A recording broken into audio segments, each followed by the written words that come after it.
I think from the Knicks side, in terms of what Burks and Boyan are going to do, it's just too soon to not to comment, but to have a final conclusion.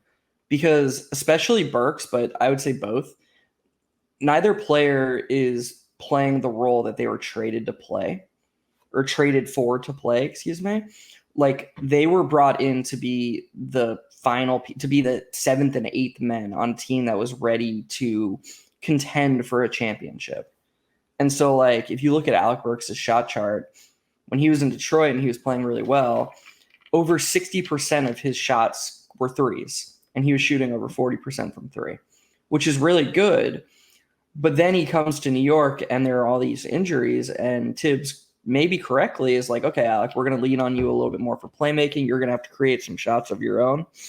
And he struggled, to be frank. He's struggled, but like that doesn't really matter. He's not going to be creative. If he's creating offense in the playoffs, the team's fucked anyways. And the team would have been screwed if Quentin Grimes was creating offense in the playoffs. It's not like a shot at Quentin Grimes. It's just they need Brunson and Randall to be their top two initiators to make any sort of playoff run. So I'm not really worried about what Alec Burks is doing with the ball in his hands. I do think they should lean on Boyan a little bit more because I think he has more creation chops than he's been allowed to show early on in his Knicks tenure. I'd actually rather he was running pick and roll over Burks, like if they needed. And it's disappointing that like they've sort of been pigeonholed into these structured roles. Like, hey, Boyan, you're the wing. You're going to be more of a spacer. And it's like maybe we should look at the player profiles, not so much as what position they play, because Boyan is a really, really wonderfully gifted pick and roll operator when he's running like the secondary pick and roll, when somebody else bends the defense a little bit and then somebody goes and sets a screen on the other side of the court. He's actually a pretty gifted passer. He can create mid-range looks of his own.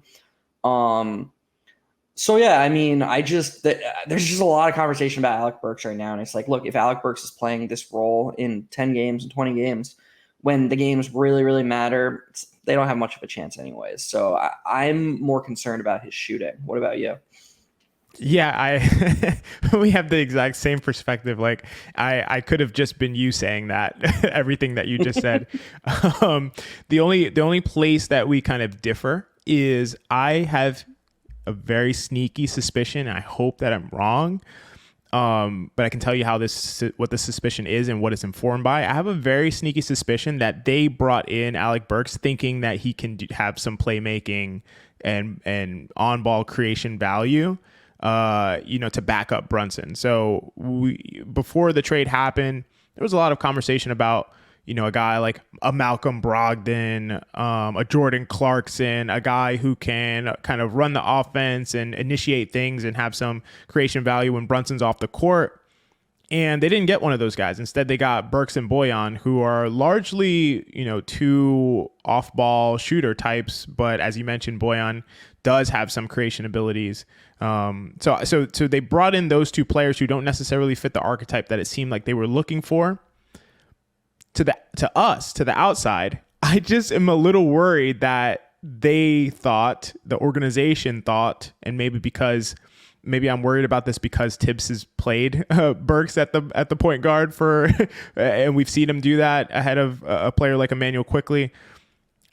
I just am a little worried that they thought we can bring in Burks to have some playmaking abilities here, in spots when Brunson's not on the court. And as you suggested, that's not Burks. That's just not who he is. He's not what he's good at. I looked up a few stats. According to B-Ball Index, Burks is in the bottom 10th percentile in the NBA in what B-Ball Index calls playmaking talent. And that includes how much a player creates shots for others through their passing, how good of a shot they create for others, shot quality for others, and how much gravity they command when they're on the ball. Again, Burks is bottom 10th percentile in the NBA. He is a spot-up shooter. I'm sorry. He's just a spot-up shooter who's a good connective passer. But when we look at everything else that goes into kind of like creation, he's a bad mid-range shooter. He does not have a reliable floater. He does not get to the rim consistently. He can get there sometimes, and he can draw some fouls, But when he gets to the rim, if he doesn't get fouled, he doesn't get good shots at the rim, and he doesn't make shots at the rim. He is not a guy you want to create for you. You want him to be in the corner. You want him to spot up, and maybe he can bail you out in late shot clock situations with some off the dribble threes. That is who you want Alec Burks to be, because that is who he is. And for me, it's like, you should only trade for a player if you know who the player is and you plan to deploy him in the role that best accentuates his abilities. So right now, I mean, you mentioned it. I agree. We're cutting them a break. I'm cutting them a break because there's no team. Like they're throwing shit at the wall, whatever. It's fine, I guess, if you say, okay, we don't have anybody. Burks, can you create? I agree with you. I'd rather see Bojan in that role. Let's spam Bojan Bogdanovic pick and rolls and have Burks be in the corner than the opposite, right? Like, I would much prefer that. But, there's nobody out there. Let's say it doesn't really matter what they're doing, kind of. But to me, if Burks is deployed as this on-ball shot creator when the team is more healthy, like, there's no excuse for it. There's no excuse. Because there's no like, oh, our scouting department thought he was better at this stuff. It's like, no, you literally have every piece of data at your fingertips. Oh yeah, I forgot. And also, he was on your team for 2 years. Like, you literally know who the player is. Like, you could not know better who the player is. Like, his profile has not changed in the last 2 years. This is who he is. He's just more of that because at least it seems clear the Pistons were like, oh, this is what he's good at. Let him do that. And the Pistons being the most inept organization in the league, that should tell you something. It's not too difficult to figure it out. And the last note I want to say before throwing it back to you is that I just think it's so important to be clear about the fact that role is like everything when it comes to impact. So when we say a statement like, player X has a Y impact, there is also, as a part of that sentence, there's this like parenthetical unstated part that's like, quote unquote, in his role. Like, you have to add that at the end. So if I was to say Alec Burks has a net positive impact, you have to finish that by saying Alec Burks has a net positive impact in his role as a spot up shooter and off ball defender. Like, that is part of it. Once you change that latter part of the sentence to something else, the former part of the sentence will also change. It's important that you everybody understand that role contingent impact is contingent on role. Like, that is how it is. If you take prime Kyle Korver, who I looked earlier today, shot 50% from 3 on 7 attempts per 75 possessions and had a 71% true shooting as a 2 guard. I was like, I don't know if this is real data or not, but that is his real stats. If you put the ball in his hands and say, hey, create offense, his impact is going to be trash. Like, that's just what it is. Does that mean he is a trash player? Obviously not. It means that the team's deployment of his skills is trash. That's what that means. So to me, his impact, Bojan's impact, it doesn't matter right now because they're not being deployed in the roles that best suit their skills. So it's almost wholly irrelevant to me. As long as when the Knicks are healthy and they have their guys out there, they're deployed in the ways that best maximize the skills that they do have. That's all that matters to me. So there's a side of this that we haven't talked about yet, and I think we should. First of all, do you know how bad the Burks and Bojan minutes have been so far? Like, have you looked at that at all, the lineup data or the on-off data? No, I haven't. So the Knicks are losing Bojan's minutes by almost 20 points per 100 possessions, and Burks is at almost 18 per 100 possessions. They've basically just been getting absolutely obliterated when those two play. And they play together a lot too, I know. They play together a lot, yeah. But I mean, the offense hasn't been good. They're barely scoring 100 points per 100 possessions, but they're also allowing over 120 points per 100 possessions. This is a very small sample. That's okay. Like, I'm sure a lot of this will normalize, especially I'm less worried about the offense because I agree with you. There is a concern that, like, even when fully healthy, Tibbs isn't going to stagger Randall and Brunson at all. And there are going to be stretches in playoff games where it's like Burke surrounded by shooters and he's like, go get him, Alec. And it's like, dude, no. No, dude, no. Yeah, no.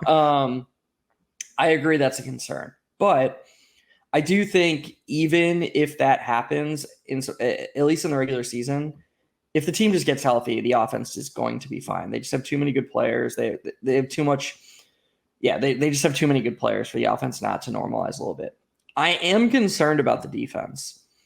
I just think that all of a sudden, like, even if you bring Mitch back and you have 48 minutes of really solid rim protection, really good defenders in the middle, the Knicks kind of are light on good defenders now. Getting rid of Grimes, getting rid of Quickly. Like, I know OG is really good, but they're relying a lot on him.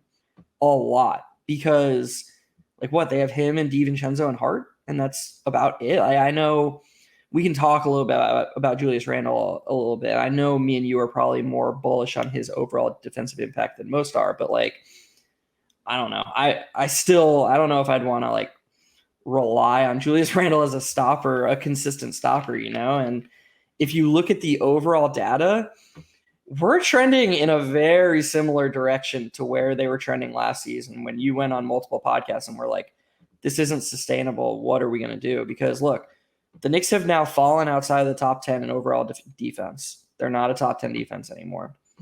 They're really good at offense overall, or they're inside the top 10 offense.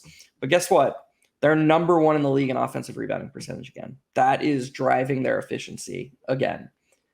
And I feel like the build of this team is meant to be different. Like with DiVincenzo shooting how he's shooting, OG and Anunoby playing how he's playing.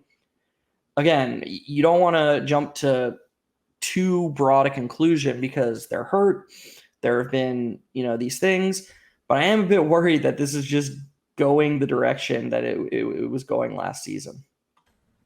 Yeah, I hear your concerns. I gotta say I don't share them personally necessarily in the way that you describe them, and the reason for that is so Quentin Grimes. I don't think Quentin Grimes definitely had a positive defensive impact when he played. He didn't play that much. And I think the Knicks still had one of the best defenses. Like defense was not an issue for them. Their issue was offense prior to the trade happening. The thing about it is that I just feel like Quentin Grimes is a really, really good defensive player, and I think if he played more minutes in New York and that was the reason why their defense was good, I would be more concerned now. But that wasn't the reason why their defense was good. The reason their defense was good was because they had OG Anunoby and Isaiah Hartenstein, two players who were both at least in the running for Defensive Player of the Year. Like definitely two potentially all defense level players playing at the maximum level that they're capable of.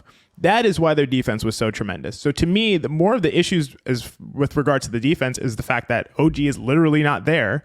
And Isaiah Hartenstein has been not healthy. He's not been healthy. Like those are the two priorities to me in terms of getting guys back in the lineup and healthy is whatever you have to do to get Isaiah Hartenstein healthy, whether it's, I'm told that rest is not the appropriate way to try to deal with an Achilles tendinopathy, which it may be fine. I read some sources. I'm not a doctor. There's something to making sure you strengthen the tendon without continuing to injure it. I'm not sure how playing basketball is the best way to strengthen the Achilles tendon without continuing to injure it. There's probably other things that you could do physically that would strengthen it without injuring it further, but whatever you have to do to get Isaiah Hartenstein back healthy, you have to do that. Whatever it is, I don't know what the answer is. Whatever that answer is, that's what you have to do. That needs to be a priority. And OG Anunoby coming back healthy needs to be a priority. When you have those two guys, you have a great defense. I genuinely believe that. I think if you have OG and Hartenstein in the lineup, it doesn't really matter the three other people you put around them. You'll have a great defense. And then you add Mitch back into the equation if he can come back and anchor your second unit defense, then I just have no concerns about the defense long term if we have those three guys healthy. If they're not, then yeah, if any one of those three is not back healthy, then yeah, it's a problem. But I'm not so concerned about it. To me, it's like stuff like Burks and Bojan playing together, that almost should probably never happen. Like I see them as sort of like interchangeable pieces with one another, though they have slightly different skill sets, different sizes. Like there's no reason for them to play together because they're sort of redundant, and then also that really guts your defense if you're playing Burks and Bojan together. But they are going to play together. You mean in the playoffs? Yeah. Why would they play together? Do you know how Tom Thibodeau substitutes? You know what's going to happen. Okay. Well, then Thibodeau gets judged accordingly because to me it's not about the fact that I think the Knicks, if everyone's healthy, have all the pieces to truly contend for a championship right now. And so I don't think we can judge them based on how their performance is necessarily. I think we have to judge them based on how the players are deployed and if they're deployed appropriately to maximize their skills or not. Burks and Bojan being on the court together doesn't really make sense unless OG and Hartenstein are both on the court. And I don't think there's going to be many scenarios where you have Burks, Bojan, OG and Hartenstein all together, and Brunson's and Randall are not out there. Like I just don't see those scenarios like playing out. So you don't see Burks, Hart, Bojan, OG, and Mitch is like their bench lineup. Like, isn't that just what it's going to be? If it's OG and Mitch with them, and OG, Mitch, and Hart with them, then maybe it's not so bad. But maybe that's the only scenario I would be okay with. To me, I view it like OG plus OG and Mitch, or OG and Hartenstein plus whoever is fine. If OG's not on the court, Burks and Bojan can't both be there. They just can't. I'm just saying it's either going to be Randall or OG. That's going to be the bench unit. Like he's going to play Brunson the whole first and third quarters, basically, maybe more, depending on, he's going to play 40 to 42 minutes a night in the playoffs. And those couple minutes to start the second and fourth quarter, the bench unit is going to be Bojan, Hart, Burks, a backup center, and then either Randall or OG. That's going to be Here's the issue, Geoff. If you're the Knicks and you're saying, hey, we're going to compete for a championship this year and we're going to trade away a young player who has potential down the line, but we don't think fits the mold of what we're trying to do to compete at the highest level this year. If that's your ethos and that's kind of like where you're going, for me, when you bring in Burks and Bojan, it doesn't matter if they play 5 minutes, if they get benched, if they play 40 minutes. You're just deploying them as you need them. So I don't for me, there would be plenty of playoff games where Alec Burks would never get off the bench. Like there's no need for him to get off the bench if that's not what you need, if his skill set is not what you need. So, and I've been getting a lot of pushback on this, but getting Alec Burks can't mean that Deuce McBride is erased from the rotation, like including in the playoffs, because McBride is flatly a better playmaker than Alec Burks. Like, and I know it's like, oh, let's bring in Alec Burks who can do some playmaking. It's like, no, Deuce McBride is a better playmaker than Alec Burks. Isn't he just better? Like, he's just better. He's just better. I don't know if he's a better shooter. Has shot better. I don't know if he's a better shooter. So I don't know if I am more confident in Deuce as a shooter than I am in Alec Burks. But that's fine, but I'm just saying, isn't he a better basketball player?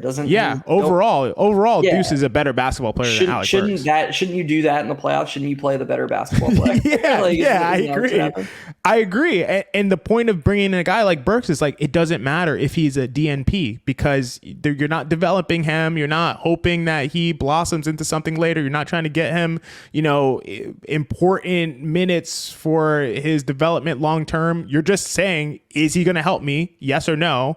If no, he stays on the bench. If yes, he plays. So that is just that. To me, I agree with you that Deuce McBride is a better basketball player currently than Alec Burks. I think that there are situational moments when Alec Burks makes more sense than Deuce McBride, and he should only play in those moments. So yes, I agree.